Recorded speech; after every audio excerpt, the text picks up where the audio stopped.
Contraction isométrique étirée et raccourcie en rotation interne de l'épaule pour venir gagner de l'espace dans ta capsule articulaire de l'épaule avec la fonction de la rotation interne.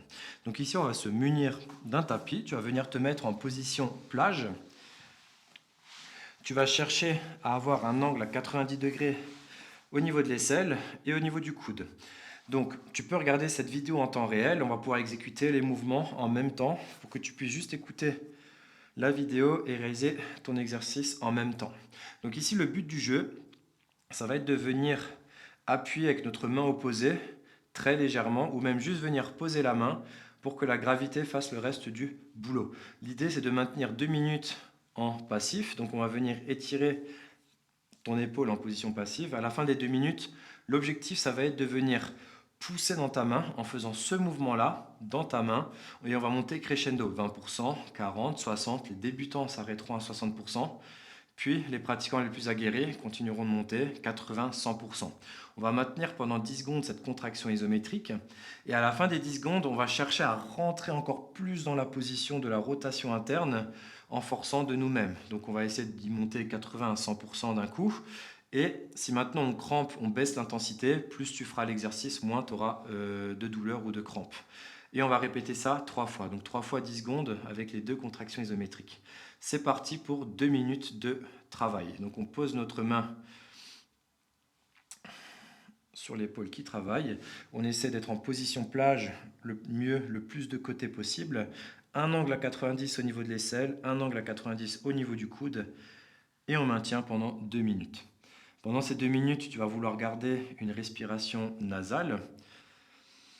Parce que dès que tu vas trop te tirer dans l'étirement, tu vas commencer à avoir une respiration au niveau de la bouche. Et donc du coup, tu risques d'activer ton système nerveux central. Et donc les bénéfices de ces contractions isométriques ne seront pas présents.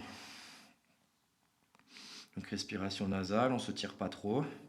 Si maintenant tu sens que tu as des douleurs à la nuque, tu peux très bien poser un bloc de yoga ou un coussin, il n'y a pas de souci, pour que tu puisses te reposer. On maintient, ça fait 1 minute. Donc c'est la gravité qui nous tire vers le bas avec le poids de notre main. Pour l'instant, on ne force pas, on génère aucune force. Zéro intensité au niveau de l'épaule qui travaille. Il reste 50 secondes, on maintient. Respiration nasale.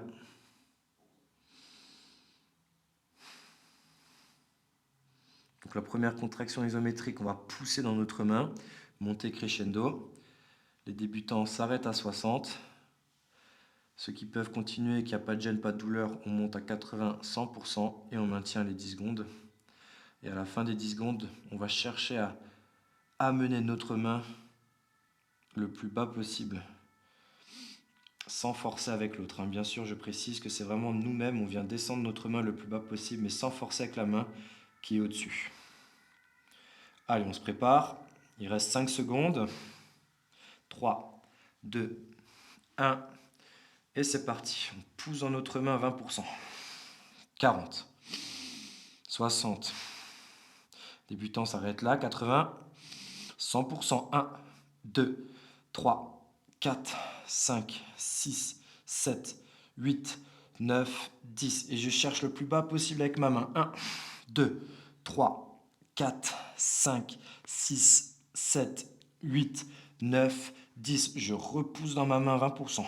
40, 60, 80, 100%. 1, 2, 3, 4, 5, 6, 7, 8, 9, 10. Je pousse ma main le plus bas possible. 1, 2, 3, 4, 5, 6, 7, 8, 9, 10. Dernière contraction, je repousse dans ma main 20%. 40, 60, 80, 100%. 1, 2, 3, 4, 5, 6, 7, 8, 9, 10. Et je cherche encore à aller le plus bas possible. 2, 3, 4, 5, 6, 7, 8, 9, 10. Et je peux relâcher tout doucement. Et voilà pour les contractions isométriques en rotation interne de l'épaule.